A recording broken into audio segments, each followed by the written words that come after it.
The cold spots in the universe were not just empty voids, but gateways, places where the fabric of space folded upon itself. Where time touched itself, it created anomalies, regions devoid of celestial bodies but teeming with potential. These cold spots, wormholes, connected distant parts of the universe, allowing energy, consciousness, and even thought to flow between planes of existence. They were the conduits through which the oracle, the first life form to emerge after the Big Bang, spread its influence. The oracle's will shaped civilizations across the universe, guiding them toward an ultimate end, the reunification of all life into a singular physical consciousness, like the primordial beings from which they had emerged. Though the oracle's intentions were not malicious, the result would be humanity's obsolescence, something far from fair, a transformation that would erase what made humanity human. It was this end that mankind would one day rise to fight against. Pythias of Delphi, the Greek oracle. In ancient Greece, as the city-states quarreled, war loomed on the horizon. The oracle at Delphi, channeling the will of the ancient consciousness, whispered prophecies into the ears of kings, generals, and philosophers. Pythias, the priestess, was the vessel through which this knowledge flowed. She saw the visions of battles to come, of the sacrifices necessary for Greece's survival. One such moment came during the Persian Wars. As the Persian Empire, vast and unstoppable, threatened the Greek city-states, Pythias was called upon to deliver a prophecy. King Leonidas of Sparta stood before her, asking for guidance in their inevitable stand at Thermopylae. The wind howled through the cracks of the temple, carrying the scent of war. Pythias, sitting in her trance, closed her eyes as the oracle's influence overtook her. "Spartan blood will stain the earth, but your sacrifice will light the flame of unity," she murmured in a voice not her own. King Leonidas, with his steely resolve, did not hesitate. "Then we fight," he declared, understanding that his death would ignite the bond between the Greek city-states. That night, as Leonidas and his men fought to the death at Thermopylae, Pythias watched from afar, knowing that the oracle's design was fulfilled. But there was no joy in her heart. She realized that while Greece would survive, it was only by the oracle's subtle hand that it would happen, and humanity was being unknowingly led down a path toward an end that would erase their essence. The Renaissance. As humanity's understanding of the world grew, so did the oracle's reach. In Renaissance Italy, Leonardo da Vinci was a conduit of the oracle's designs. His genius, fueled by visions of the cosmos and strange symbols, led him to explore concepts that would lay the groundwork for future technologies. He sketched flying machines, designed robots, and studied the anatomy of the human body, unaware that all of it was leading to one conclusion: the need to transcend human limitations. In the quiet of his study, Leonardo stood over his sketches of flight, tracing the lines of wings and gliders. Suddenly his vision blurred, and he felt a strange compulsion to look out the window. There, beneath the stars, the sky seemed to shift and twist. A bright, distant light pulsed in time with his heartbeat. A voice filled his mind, ancient and distant, urging him to reach for the stars, to break the bounds of his flesh. Startled, he jerked back from the window, clutching his head. His vision cleared, but the sense of urgency remained. The oracle was speaking to him, not through words, but through his very thoughts. To fly, to study the heavens, to understand the human form, it is all part of the plan, the voice echoed. Leonardo's hands shook, and yet he felt a burning desire to continue, to push humanity to new heights. Little did he know that the oracle's true aim was not just to explore the stars, but to transform humanity into a new being, a step toward a cosmic consciousness. World War I. By the early 20th century, humanity was embroiled in the horrors of war.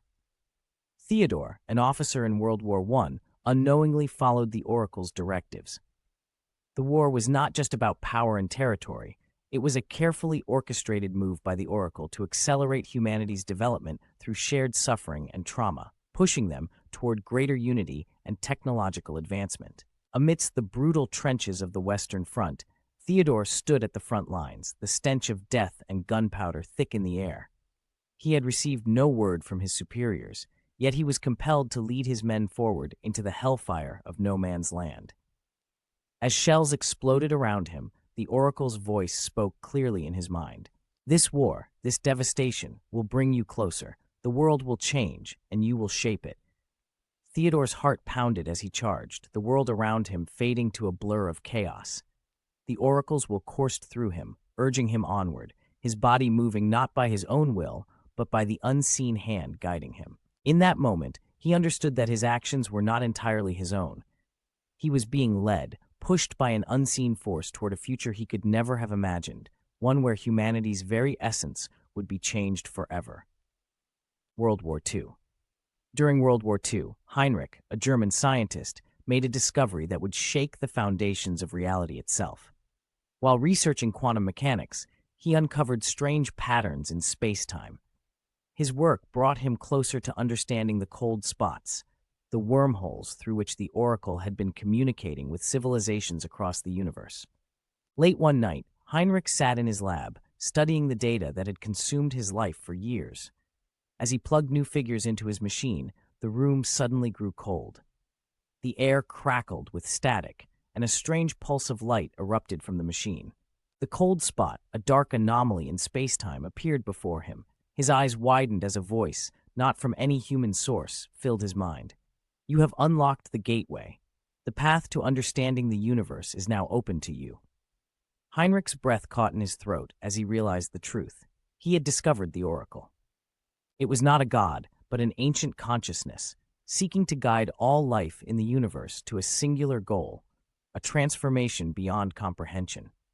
But even as Heinrich reveled in the discovery, a feeling of unease washed over him. The Oracle's plan was not just to advance humanity, it sought to turn them into something else entirely. The human race would lose its individuality, its humanity, in favor of something that could never truly be called human. Space exploration. By the 22nd century, humanity had colonized Mars, and Alexander, an astrophysicist, was at the forefront of the next great leap, interstellar exploration. It was during this time that he uncovered the final secret of the Oracle. The cold spots were not just cosmic anomalies, they were bridges, connecting all sentient life in the universe. Alexander stood on the bridge of the ship as it sailed through the vast emptiness of space.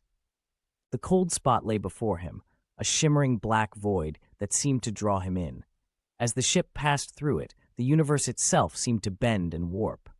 The stars, the galaxies, they all appeared before him, as if the Oracle itself had laid the universe bare. Suddenly, a rush of memories flooded Alexander's mind. Not his own, but those of every civilization that had ever lived, from the first beings after the Big Bang to the farthest reaches of space. The Oracle's voice echoed in his mind. You are all connected, all part of the plan. Humanity, too, will be reunited with the cosmos.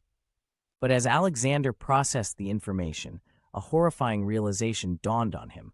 The Oracle did not wish to merely unify the universe. It wanted to force every civilization into a single, physical entity, a return to the state of primordial beings. Humanity would no longer be human. It would be absorbed into a collective consciousness. The individual would cease to exist, and the very essence of humanity would be destroyed. The rebellion. The realization came too late for many. Marcus, a leader of the growing rebellion, rose to challenge the Oracle. As humanity's final hope, Marcus and his followers fought against the Oracle's influence, battling not with weapons, but with knowledge. The rebellion fought to preserve humanity's right to choose its own future. In the heart of a cold spot, where the fabric of space and time seemed to unravel, Marcus and his team faced the Oracle's manifestation.